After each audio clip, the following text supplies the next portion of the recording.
chocolate chips, marshmallow, and homemade cookie dough. And the fun part... Everybody is saying that this is...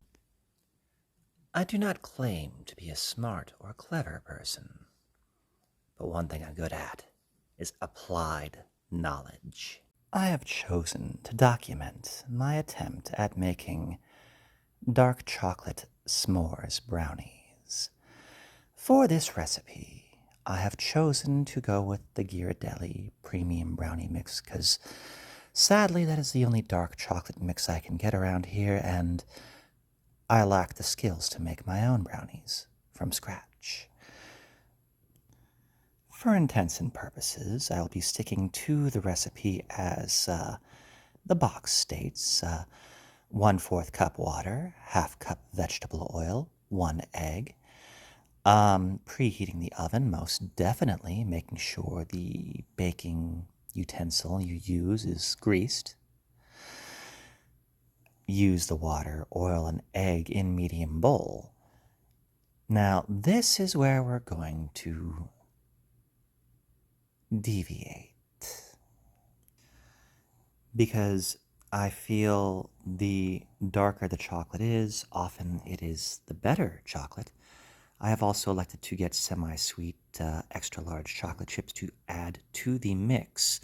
But on top of that, it shall also be a few chips per brownie piece shall be placed upon a single graham cracker, spaced, I'll figure it out when I get the pan out.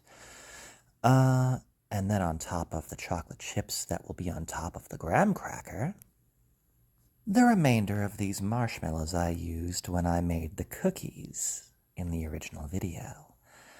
Now, as these are far too large to fit for my purposes, I will be cutting them at least in half, but they will predominantly be flat if possible.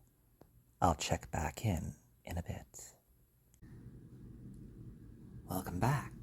Now, you'll need to forgive the view, as 1, I am camera shy, and 2, cleaning has taken a bit of a lower priority in the list here, with everything going on, so there's no need for, shall we say, having my messy area here displayed. That said, here we are about to make the mix. That's better. Now, if I understand correctly, there may already be some chocolate chips in there, but, well, how to put this? I'm afraid that I suffer from a very unique condition. The thing being is that I will often deprive myself of good things.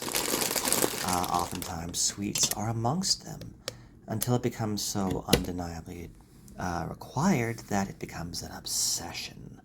So we're going to add a few more chocolate chips to this, get a good stir, and then we'll resume. I love chunky brownie mix. Unlike chunky milk, it is decadent. The first layer in the pan is complete. With the graham crackers added, with the chocolate chips, with the halved marshmallows, I will add, I feel perhaps a second box of brownie mix may have been an ideal situation. Sure enough, I would recommend 2 boxes. That said, you may inquire as to why there's a piece of tin foil there in the middle. Well, if you're like me, you like the end pieces. That said, make sure there's as many end pieces as possible. One moment. Well, I think the results may be a bit mixed. As in, mixed in marshmallow chocolatey goodness. We'll see how this works out after it cools. It wasn't quite ready, so it baked a little bit longer. Be aware you may need to adjust timing properly.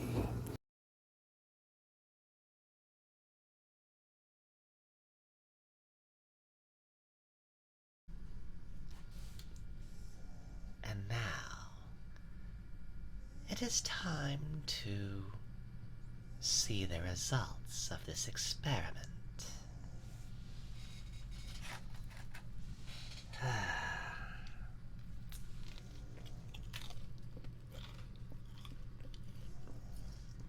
Oh my god. Oh, goodness.